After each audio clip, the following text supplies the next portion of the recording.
जय ज्ञान देव। मैं ज्ञान कुंज आश्रम करवदिया से बोल रहा हूँ। ऐसा है, आज का विषय है गुरु पर। तो गुरु करने का मतलब क्या है, क्यों किया जाता है? गुरु करने का मतलब यह है कि पहले हम सच्चे गुरु का पहचान करें। सच्चे गुरु का पहचान कर लेते हैं तो उन पर विश्वास करें। मेन चीज़ विश्वास ही सब कुछ है। संकल्पित भाव से विश्वास करें और उस पर आस्था लगाएं ताकि हमको इधर उधर भटकना ना पड़े।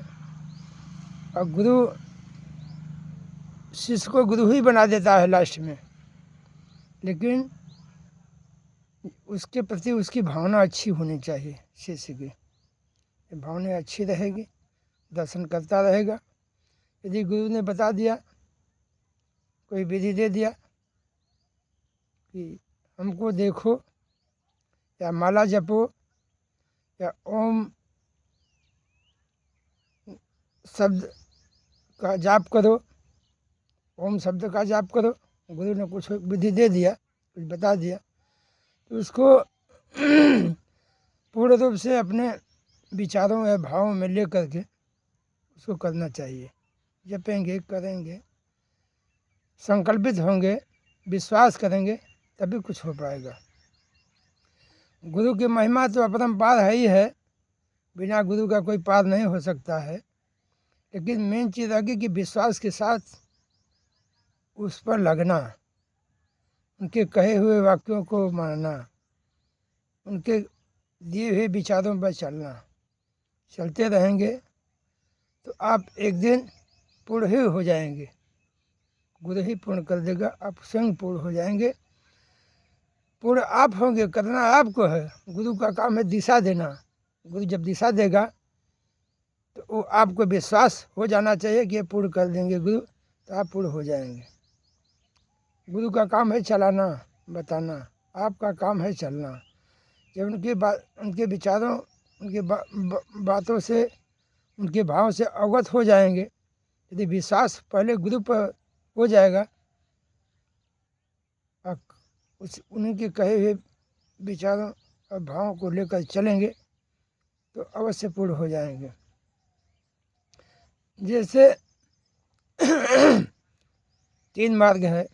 कर्म मार्ग, पहले शुद्ध हमारा कर्म होना चाहिए। विचार शुद्ध हो, आचरण शुद्ध हो, भोजन शुद्ध हो, रहनी शुद्ध हो, वाणी शुद्ध हो, सब कुछ शुद्ध हो, सबके प्रति हमारी अच्छी भावनाएं हो जाए और मैं शुद्ध और पवित्र हो जाऊं। मेरा कर्म पहले सही हो। एक कर्म मार्ग हो गया। भक्ति मार्ग का मतलब होता है भक्त बनना, गुरु के प्रति आस्था, गुरु के प्रति भाव, गुरु के प्रति लगाव। ये आप जो गुरु बताते हैं करेंगे तो अवश्य पार होंगे। भक्त बनना, गुरु का शिष्य बनना, गुरु का आदर करना। जब आदर करेंगे, उनके चरणों का दास बनेंगे, तो गुरु मार्ग बताएंगे, तब आप पार होंगे। ये हो गया भक्ति मार्ग। कर्म मार्ग पहला, दूसरा भक्ति मार्ग, तीसरा ज्ञान मार्ग। ज्ञान मार्ग सर्वोपरि मार्ग है। जब आप करते करते ऊंचे उठेंगे गुरु के कहे हुए भावों को लेकर के, तो ज्ञान में प्रवेश करेंगे। ध्यान की चीज़ बताएंगे, ध्यान की विषय बताएंगे। तो ध्यान करते करते जहाँ विचार समाप्त होगा, जहाँ कुछ बचेगा ही नहीं, प्रकृति संसार मिट जाएगा, मन समाप्त हो जाएगा। मन समाप्त होते ही शरीर का भान मिट जाएगा। तो आप ध्यान में प्रवेश करेंगे तो कुछ बचेगा नहीं, आप ही बचेंगे। वही साक्षी भाव में आप देखेंगे सबको कि वही सब कुछ जो है मैं ही हूँ। आप संपूर्ण विराट ब्रह्मांड लेकर बैठे हुए हैं आप जब विषयों से ऊंचे उठेंगे तो संपूर्ण विराट ही आपको महसूस होगा कि मैं एक ऊर्जा है मेरी जो विराट ब्रह्मांड में फैली हुई है, मिली हुई है, विलीन है। वो ज्ञानवत ऊर्जा है, वह मुक्ति का द्वार है। इस प्रकृति इस विषय से मुक्त हुए, छूट गया, ऊंचे उठ गए, मुक्त हो गए। बार बार हम ध्यान करेंगे, साधना करेंगे। साधना करने का भाव यह है कि जो बिता हुआ चीज़ है, जो संसार की चीज़ है, उसको हम देखें वो है क्या, वो असत्य है कि सत्य है। साधना उसी का करेंगे जो चल रहा है, जो विषय है, भूत और भविष्य, उसको देखना, उसको देखने की साधना है। साधना करते करते आप वर्तमान में हो जाएंगे, सब मिट जाएगा, वर्तमान में ही आप रहेंगे। बचेगा वर्तमान, वो अवस्था आपका वर्तमान का ही है। और जब वर्तमान में अच्छा कर्म होगा तो आने वाला भविष्य का फल अच्छा ही मिलेगा। यदि हम वर्तमान में दूषित कर्म करेंगे तो आने वाला भविष्य हमारा बुरा ही होगा, दूषित ही होगा। इसलिए हमको अपने इस वर्तमान कर्मों पर ध्यान देना चाहिए, वर्तमान विषयों पर ध्यान होना चाहिए।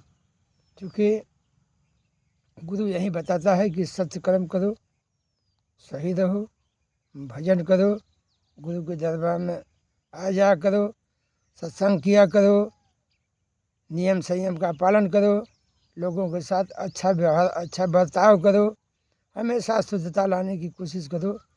ज्ञान रूपी साबुन, वाणी रूपी जल, जैसे साबुन कपड़ों को बार बार धो करके साफ कर देता है, निखार आ जाता है, उसी प्रकार सत्संग करते करते करते करते गुरु के दरबार में आपके पास निखार आ जाएगा, पवित्र हो जाएंगे, स्वच्छ हो जाएंगे, मलिनता गायब हो जाएगी, गंदगी समाप्त हो जाएगी।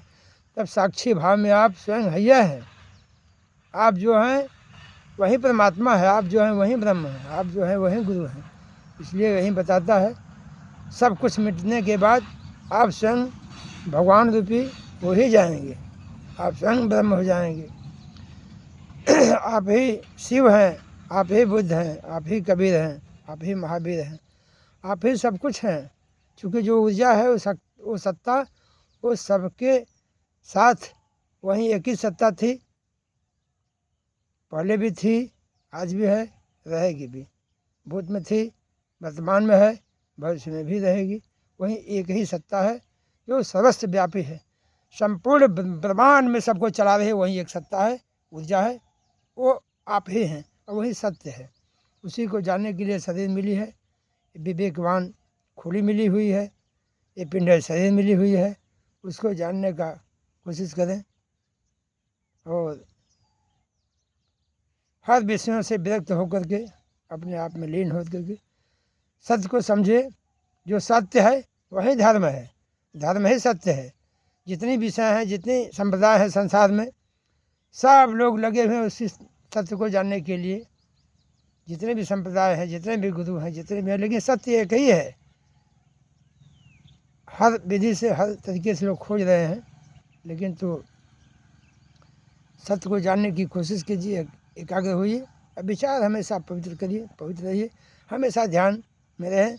हमेशा जो सांस चल रही है, हर सांस हर पल ध्यान में ही चले, ध्यान में ही रहें, ताकि आप विषय वासनाओं से दूर हो जाएंगे और आप एक दिन मोक्ष को प्राप्त करेंगे। विषय समाप्त हुआ, सब समाप्त हुआ तो मोक्ष की ही अवस्था वही है जहाँ बंधन नहीं है। सारे बंधनों से मुक्त हो गए, मोक्ष हो गए, विषयों से मुक्त हुए, मोक्ष हो गए। कहीं भी दुनिया के संप्रदाय में जाएंगे लोग यही बताएंगे कि परमात्मा को जाने, जो सत्य है उसी को जाने, और जो सत्य है वो आप ही है। गुरु के द्वारा जाना जा सकता है, गुरु की महत्ता है, गुरु के शरण में जाएं। क्योंकि लास्ट में ज्ञानी कबीर साहब होने के बाद भी रामानंद को गुरु बनाना पड़ा। इसलिए गुरु का दर्जा बहुत बड़ा है। गुरु के चरणों का दास बनेंगे, गुरु को मानेंगे, गुरु के कहे हुए मार्ग पर चलेंगे तो अवश्य पहुंच जाएंगे। जैसे नदियां बह रही है तो धीरे धीरे समुद्र में पहुँच ही जाते हैं, समुद्रवत हो जाते हैं। उसी प्रकार गुरु के बताए हुए मार्ग पर चलेंगे तो आप पूर्ण हो जाएंगे, आप प्रेममय ही हो जाएंगे, आप विराट ब्रह्मांड में आपकी शक्ति विलीन होगी, आप स्वयं गुरु हो जाएंगे। गुरु एक ही होता है। जब तक जाने नहीं तब तक गुरु की तलाश है, जान गए तो स्वयं गुरु हो गए। जय ज्ञानदेव।